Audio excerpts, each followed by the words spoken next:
San Francisco 49ers at Chicago Bears week 1. It should be a dandy. So pumped for the 2022 season. 49ers, Bears, Locked On Podcast Network, crossover style. Let's get into this matchup. We'll make picks. We'll talk about the biggest stories and what will, in the end, decide this football game. Coming up right now.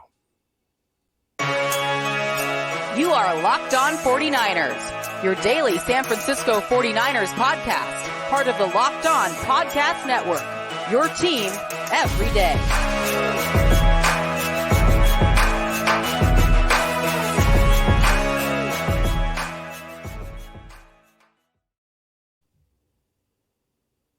Welcome to another Locked On Podcast Network crossover season here, week 1. 49ers and Bears, Brian Peacock and Eric Crocker of Locked On 49ers with Lorin Cox of Locked On Bears. Psyched for this matchup, week 1. Justin Fields revenge game, Dante Pettis revenge game, Tashaun Gibson revenge game. I think Tashaun Gibson might get called up from the practice squad from this one. Lorin, appreciate you jumping on with us. It's always a lot of fun, and I'm pumped for another crossover here on this Thursday, and I'm going to kick it off to you. What's going on with the Bears? What's the biggest story here coming into week 1 in this game? Yeah, it's nothing secret. It's nothing surprising. It's what are the Bears going to be able to do around Justin Fields? Are they going to be able to give him the pass protection necessary for him to see the field and be able to throw and have open receivers downfield? Will the receivers be able to get open on their own? Will the team put Justin Fields in the best position to be successful? Will they use his strengths the way that they say they're going to use his strengths? Will they improve in the ways that Matt Nagy's offense was really trying to force him as more of a square peg round hole type of situation? And can they put together enough of a cast around him to feel like, okay, this offense can show what it can do? Or will there be 49ers pass rushers in the backfield all game? Will the Bears not be able to run the ball? Will they not have guys open downfield? What will this Bears team look like? We still have a lot of questions that need to be answered there. Lorin, I definitely have a lot of questions because I thought Justin Fields was the most talented quarterback in that class. And I was very confused why was he wasn't the number 1 overall pick, whatever. We did hear that it was between Justin Fields and Trevor Lawrence for the Jaguars. But after that, the Jets didn't really consider him at all. It was all Zach Wilson. The San Francisco 49ers, they kind of threw his name out there, but for the most part, it was between Mac Jones and Trey Lance. So for a guy who is extremely talented, other teams didn't get him. Teams like Carolina Panthers, they're probably looking at themselves like, why didn't we go out and get this kid? I do want to ask, how has the progression with him been, the growth from his first start last year where he got sacked 9 times and they had a net passing yard of 1, and his last preseason game where we saw him complete 14 out of 16 passes for 3 touchdowns? Yeah, we're seeing Justin Fields really, I think, accelerate mentally, that he's getting through his progressions more quickly. Sometimes in the preseason, almost it felt like too quickly getting to the check down, but it still felt like progress from last season where maybe he was trying to hold on to that first read a little bit longer to see, could he get open? Could it be the big play? If I just wait that extra second, maybe I can get the ball in there and it'll open up, and just it never does. And then he ends up holding onto the ball too long. And then the pocket presence becomes an issue. And sometimes the footwork was an issue as well, where he's not necessarily getting his feet stepping in the direction of the throw or lined up properly with his body to have the most accurate pass, especially when it's sort of like quick timing underneath throws. And I thought, especially in that last preseason game, the footwork looked a lot better. The processing looks a lot quicker. He's still honing down the pocket presence on how early do you bail from the pocket and really take off with your legs? When can you afford to just, you step up but stay in the pocket and not completely bail out? That's a thing that I feel like takes more live game action to work through, that you can't fully simulate a live pocket feel as well in practice when guys can't actually hit you. You're wearing this, the orange jerseys in Chicago, and it's not like live bullets flying, but we are seeing development in the areas that we needed to see that growth, but we'll see how that comes together in an actual regular season game. I don't know if you've heard, but the San Francisco 49ers have this young quarterback by the name of Trey Lance, and obviously he is very inexperienced. When you talk about Justin Fields, do you think it was mostly just getting the live reps? Now, again, this is a guy who was awesome at Ohio State, and he had some of his holding on to the ball too long issues and whatnot. I'm a firm believer of what can you teach, what can't you teach. You can't teach his athletic ability. You can't teach that arm strength. Just what he can really do to create off script and all those things, how he just challenges opposing defenses. But the things that he needs to learn, do you think that those things have gotten better? And again, when we say gotten better, obviously you take preseason with kind of a grain of salt, but just in the sense of kind of where he's headed. But is it as simple as saying he's just gotten better with the reps? Yeah, you've seen a team like actually suited to him now. And that's such a big difference from last season when he spent the entire preseason and the offseason and the training camp as the backup quarterback. He did not get starting reps. He was not throwing to his wide receivers. He was really just truly the backup. And so when he got thrown in the regular season last season, he didn't really have much real preparation. He still had to get used to throwing to his top wide receivers and get used to how that offensive line was going to function. And there was a lot more learning on the fly. And I think because this season, he's really been able to be the guy and work with these receivers and this offense and really kind of take over the reins. There's a certain comfort and confidence that he's bringing that can set him up to do more of that skill set they talked about that are things that are difficult to teach. Like the things I saw last season is like he was, I always described it as he made the difficult things look easy and the easy things look difficult. And I would much rather have to try and teach him the easier things. And I think we're starting to, but still very early, starting to see that progress come along. That's a great way to put that. I love that. He made the difficult things look easy and the easy things look difficult. So it's going to be fun to watch the development there. And of course, on the other side, it's the biggest storyline with the 49ers too, is Trey Lance. How's he going to look this year? And it's important for Trey Lance to come out hot because not only does he have Jimmy Garoppolo behind him, but it's because of the guy on the other side in Justin Fields, the guy that the 49ers did not draft. And the 49ers not only, and I said this when they moved up to number 3 to draft Trey Lance, not only did they have to be right and get a good player, and Trey Lance had to be good, but he kind of had to be better than Justin Fields and Mac Jones, or else that'll just be second guessed, and it already is second guessed, and probably will never stop being second guessed into eternity until Trey Lance shows up and he's like, I'm better than all these guys, and that was an amazing choice and an amazing move by the San Francisco 49ers. And even by halftime of week 1, if the 49ers are trailing and Justin Fields is maybe playing better than Trey Lance, it's already going to be just like insane for Croc and I on social media watching this game and the folks that hit us up for the podcast. So that's what makes this game so intriguing to me, is not only the young quarterback's development, which will be huge storylines, I think, for the entire 2022 season with those 5 first-round quarterbacks plus Davis Mills and how those quarterbacks look in year 2, but to have 2 of those quarterbacks matching up with the 49ers and the Bears in week 1 is going to be so much fun. And of course, we'll make our predictions a little bit later. We'll talk about all those matchups and what specifically I think the 49ers and Bears are going to be doing on each side of the ball. But the biggest storyline is not a secret in this football game. It is the second-year quarterbacks, and I can't wait for it. Are you expecting the offense to look very different? Obviously, it's still the Shanahan scheme, but the idea, right, that you transition to Trey Lance is because he's supposed to open things up a little bit more with his much more dynamic skill set, but it's also his first game his first game of the season, his first game really sort of taking that helm. So I guess, how do you expect them to balance that sort of like wanting to simplify things for young quarterback, but also wanting to play with this fun toy that they drafted to be that thing to take them to the next level? I think part of it is Kyle Shanahan still filling out Trey Lance and, what does he do well? What doesn't he do well? I think he has more of an understanding of where Trey Lance is right now in his development.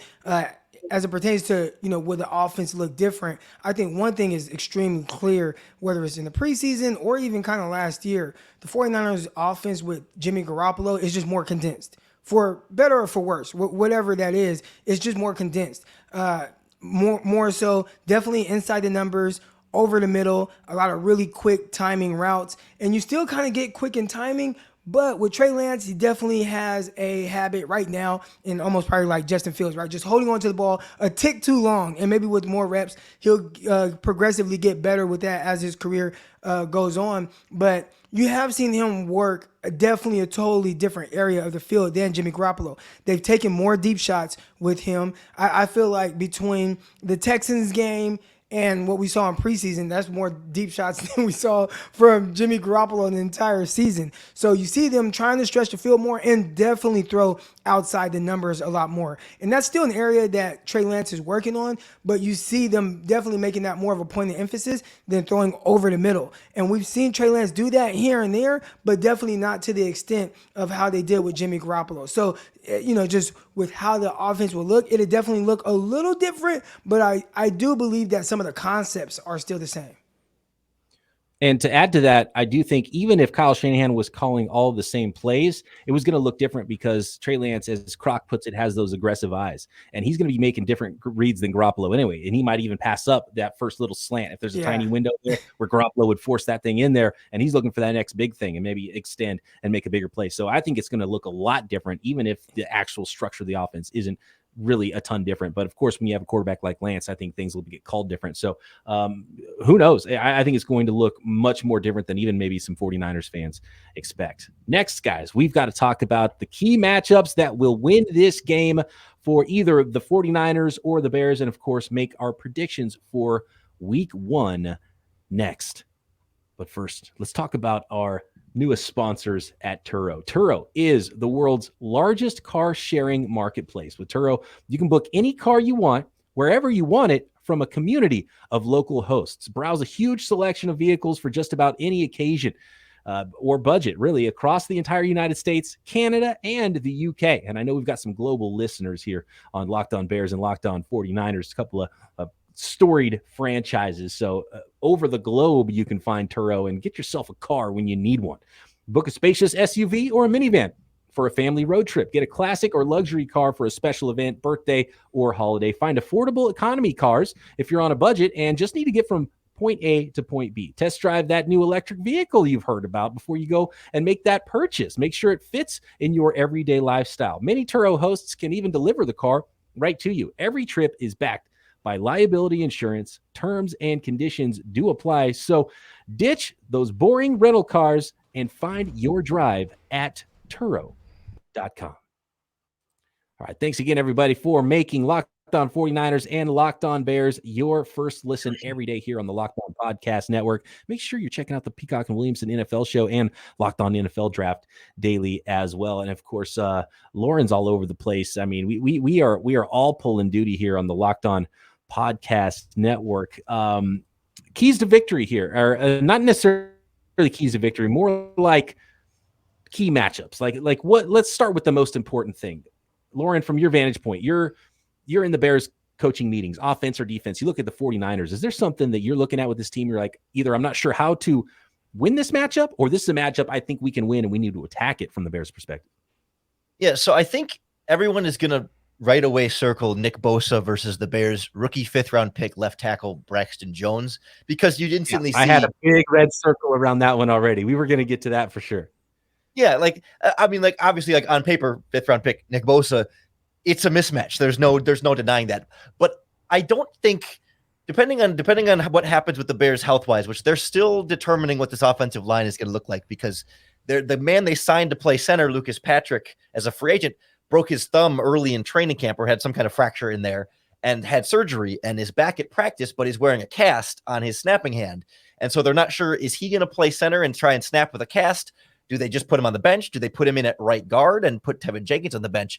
And I think if Lucas Patrick is not your starting center, then the Bears' weaker spot on the offensive line is going to be that center spot. Like, yes, again, Braxton Jones and Nick Bosa is a mismatch for sure. No denying that. But if I'm looking at where my weakest link is that I'm most concerned about it in general, it would be Sam Mustipher filling in as the backup center. He's not strong. He can move a little bit, but he's not even that athletic. And I don't mean to just totally crap on the guy, but I see Javon Kinlaw and Eric Armstead and those guys across from him on the interior. And I feel like that interior pass rush right in Justin Fields' face can be extremely disruptive, to where, not that he's going to escape Nick Bosa at all times, but at least that edge pressure he can run away from or run around from and not have it be as much in his face disruption. And I do like Braxton Jones as a rookie offensive lineman that is going to play better than I think people will think, just purely because he's a rookie 5th-round pick. He beat out Riley Reif. I mean, they signed the veteran Riley Reif to start, and Braxton Jones never gave up his starting job, and they kicked Riley Reif to the bench and said, screw it,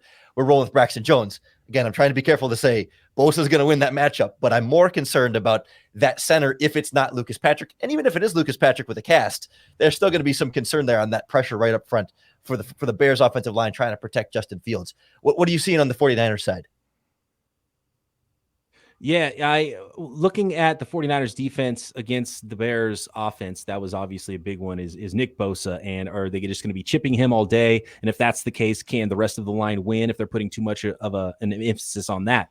or are the Bears going to kind of go max protect, or try to have a running back on the inside to maybe help out there, and then have a chip on Bosa before Cole Kmet goes out into a pass route or something like that. So that's going to be something to look out for sure, because you don't want to just say, hey, 5th round rookie, here we go, welcome to the NFL, because he's going to see a ton of talent, right? I mean, he's going to see Rashawn Gary, and he's going to see Preston Smith, and he's going to see Aiden Hutchinson.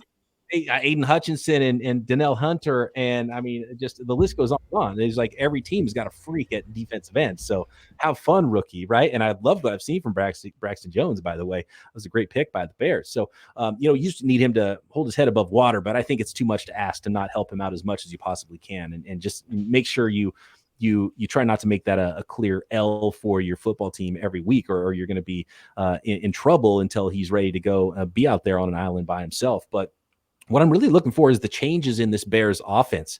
And I expect a whole bunch more, and correct me if I'm wrong, Lorin, I expect a whole bunch more play action from the Bears offense this season. And if I'm not mistaken, they were 31 or 32 in the league last year in play action. And of course, the offense this year is all built around play action. So some easier looks for Justin Fields, no doubt, but can they take advantage of Jimmy Ward missing in the secondary? And can they suck up that second level, hold the defensive line for a second with some play action, suck up the linebackers to where he can do some damage over the middle of the field and maybe take advantage of the guys that are out there in the deep middle? So that's one of the matchups I'm definitely going to be looking for from the 49ers defense against the Bears offense. Anything from you, Eric? Any matchups stand out on your end? I mean, really you guys kind of touched on it, the defensive line or the 49ers defensive line against the Chicago Bears offensive line. When you look at last year, that was an area where clearly you could see, okay, the Bears need to improve on that. And I think the big question now is, you see kind of glimpses of it in preseason, but can it hold up against the Nick Bosa, the Eric Armsteads, the Javon Kinlaws, the Ebucam, the Drake Jackson, the Charles Omenihu? I mean, the 49ers just have so many pass rushers. It's just a huge strength of their team. How will they balance that out? Now, last year, one thing I did notice with what the 49ers did against the Chicago Bears, and I thought it was a mistake, or at least it proved to be a mistake, all they did was just rush 4. I think they just thought, hey, this is a poor offensive line. We're just going to beat up on them by rushing 4, and the quarterback's going to be in a panic. Well, that didn't happen. And Justin Fields, I thought, had probably his best game of the season. So will the 49ers bring a little bit more pressure, right? Will they send 5? Will they do more stunts and different things to potentially move Justin Fields off of his spot, or kind of make him second guess what he's seeing at the next level? So that's really the battle I want to see. What does DeMeco Ryans do this time differently than he did the season before? I do want to add to that. One other thing I'm going to be looking for with the Niners defense against the Bears offense is not only, potentially that revenge atmosphere for Justin Fields. Is I do sense that there's a little bit of that with him for some teams that passed up on him, specifically the 49ers. But an ex-49er in Dante Pettis, if Justin Fields plays like he did in the last preseason game, and especially throws a touchdown pass to Dante Pettis, who's run out of town in San Francisco, 49ers fans are going to be losing their minds. Yeah. Did he do the little cat thing? Remember before he licked his hand? He licked his paw like he was cleaning himself. He did that with the 49ers. Does he do any cat celebrations for the Chicago Bears? I have not seen that yet, but maybe he breaks. Do you know he's a cat person? In San Francisco. Say that again. Well, I shouldn't even say. I mean, it's not a bad thing. I recently got a couple cats, so I guess technically I'm kind of a cat person as well now. But he's like a big time cat person. I've always been a dog person, big dog person as well. Yeah. But I got 2 cats now, and Dante Pettis was kind of made fun of a little bit by the 49ers community for being a legit cat person. Hence the cat celebration after he scored a touchdown one time and was cleaning himself. So have you seen anything like that from Dante Pettis? Yeah, I want to add to that too, because it's so funny, because post-draft and everyone's always like, this guy's got that dog in him. And if you're ever, and by the way, anybody out there who's going to be an NFL draft prospect, if you get asked that question at the combine, I don't care if you're a cat person, tell them you're a dog person. That's the answer they want to hear, right? And so that was and his attitude was like that. They like Dante Pettis didn't have that dog in him. And in fact, we should bring back that meme, where they show the X-ray and there's a dog inside someone's body. We should do that, but for Dante Pettis, so when he does score a touchdown, but he has a cat in him. I think they probably already have it out there. He's got the cat in him. But yeah, anyway. and sorry if I interrupted you there, Lorin, but I want to go to the other side of the ball really quick here before we get to our predictions and just what to expect from a new Bears defense. And Eberflus, I know, is been a different defensive coordinator that runs a little bit of the cover 2, the Tampa 2 style defense, but he has a lot of, multiple looks as well. But when I think about when you're playing against the 49ers and, guys like Deebo Samuel and George Kittle, I think, that Tampa 2, that cover 2, playing a lot of zones, probably not the worst look to give the 49ers, and try to make Trey Lance make those whole shot throws and see if he has that accuracy and that ability. Do you see it going that way on defense with what Eberflus is going to throw out there against the 49ers and Trey Lance?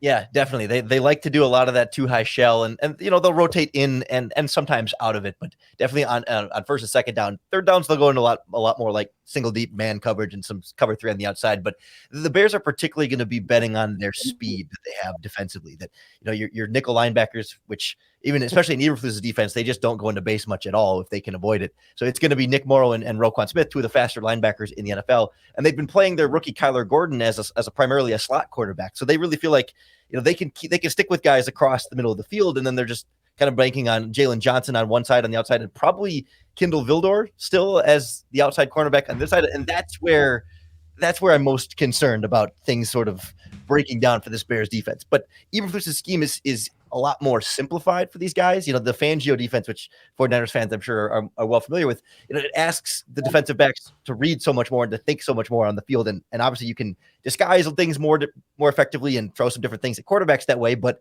maybe guys can't play as fast. And that idea is that maybe you take a guy like Kindle Vildor, who struggled in the previous scheme, simplify things for him, and also bring in a rookie and make things a little bit more easy for him. They could just keep eyes in the backfield, eyes on the quarterback, and then attack the ball when it's in the air. That maybe that can bring things up a little bit and also help get Eddie Jackson back toward where Eddie Jackson was at his best, but easier said than done. Real quick, and I might have missed it, and you can answer it just, with a quick yes or no, but is Roquan Smith playing? Yes. So he ended his holdout. Negotiations are over, but he's good to go. He should be great to go. Okay.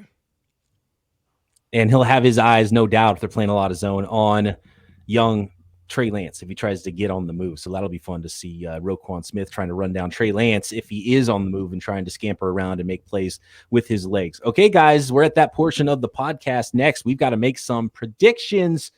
49ers at Bears week 1. Who's going to come out on top in this one? I do once again want to thank everybody out there for making Locked On 49ers and Locked On Bears your first listens every day. Now, for your second listen, go check out the Ultimate Pro Football Preview 2022, an 8-episode extravaganza to get you ready for the NFL season. The local team experts of the Locked On Podcast Network, including all of us here, plus a betting angle from Lee Sterling of Locked On Bets, all combining into one ultimate NFL preview. Search for Ultimate Pro Football Preview 2022 on your Odyssey app, YouTube, or wherever you get your podcasts.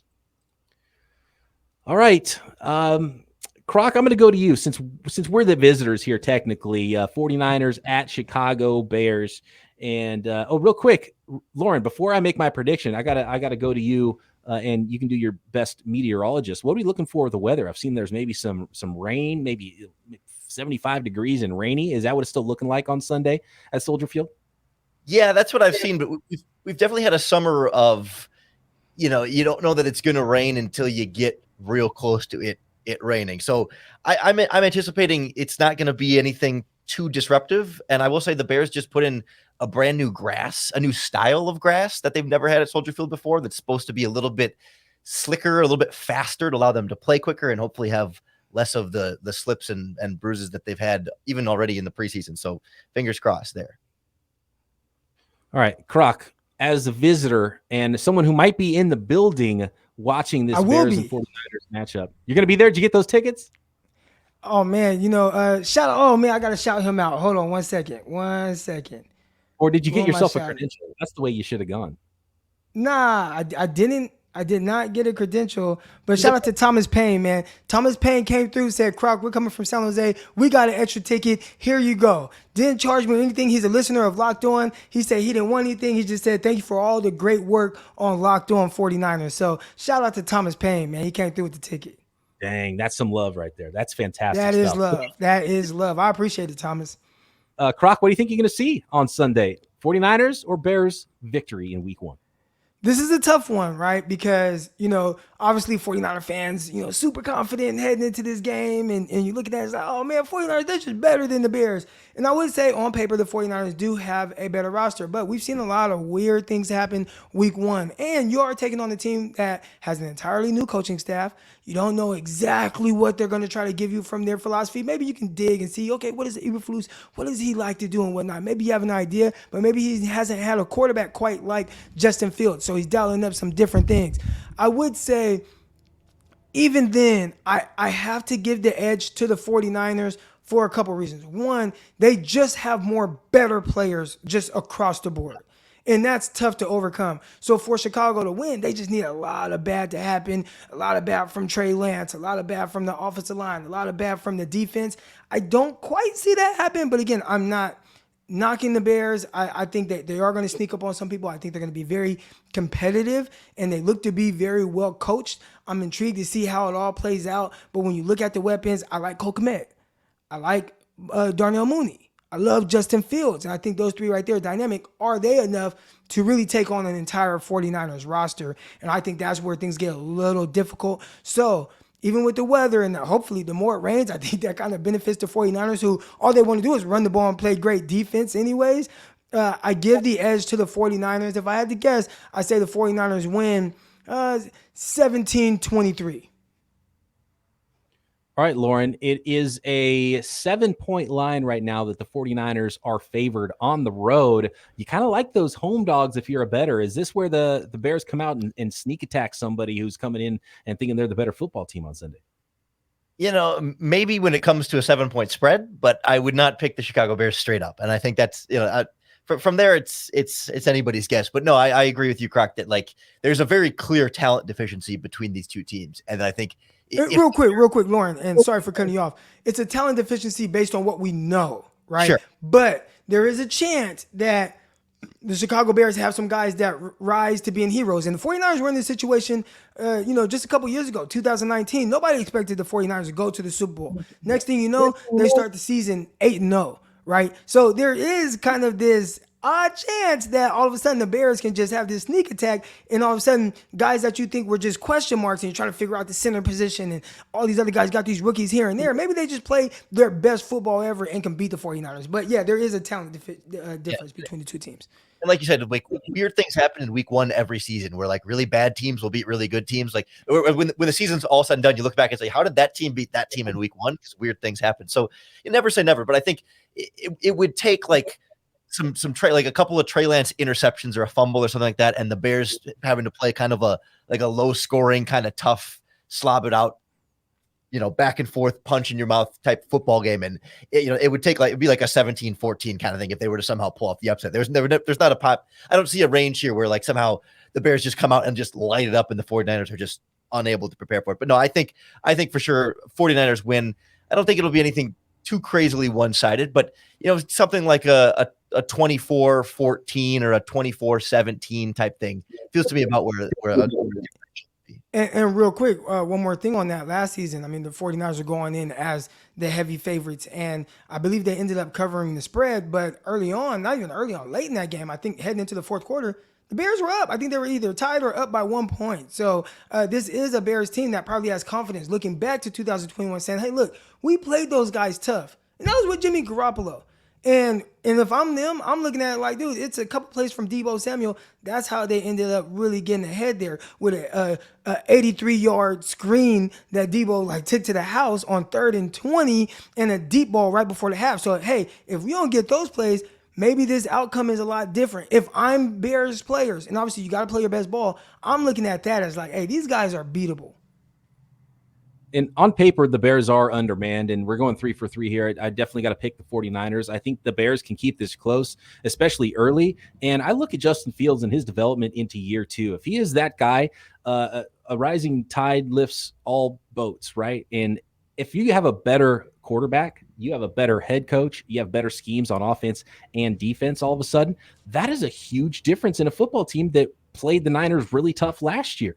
So I think this is a game that could start out, and I talked about how 49ers fans are going to get real nervous at about halftime if they're not comfortably in the lead and Trey Lance isn't playing amazing. I think this could be a slow start for the 49ers, and maybe because of all that talent, they do figure out what the Bears are doing in the second half and come back and win that football game. But I wouldn't be shocked at all if at least at halftime this game is a little bit closer than a lot of people expect. But I think you do have to, just on paper, look at these two teams and say that the 49ers have an advantage and pick San Francisco to start the season 1-0.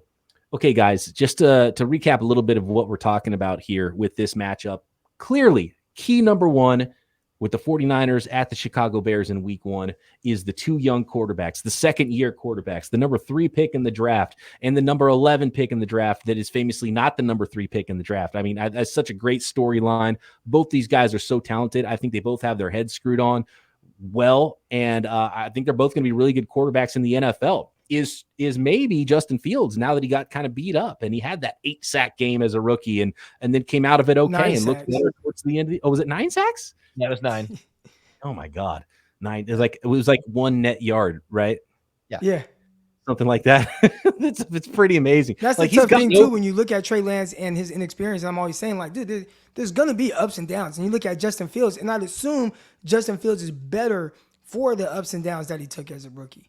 Right, and that's what I'm saying. He's been through that, and he came out of it okay, and he actually played really well down the stretch, and actually had some top 10 fantasy performances as a quarterback, and he can run. We've seen that speed against the 49ers last year. He's supremely accurate with his passes, which I think I love, and something that you can't teach. So I'm excited for that. And Trey Lance is obviously super talented on the other side, has a ton of weapons to go to, and he has Kyle Shanahan calling the plays for him. So it's worth even if you think 49ers Bears week 1 isn't a marquee matchup, this is worth the price of admission just to see Trey Lance and Justin Fields in year 2, see some of these young quarterbacks taking the next step, see if they are the future of the league as some of these other quarterbacks age out. And for some reason, Tom Brady and Aaron Rodgers and these guys aren't going away. But at some point, those guys are going to retire. And, you got Joe Burrow, you got Patrick Mahomes, obviously, you've got Josh Allen and Justin Herbert. But in the NFC, who are going to be the next great quarterbacks now? And I think Trey Lance and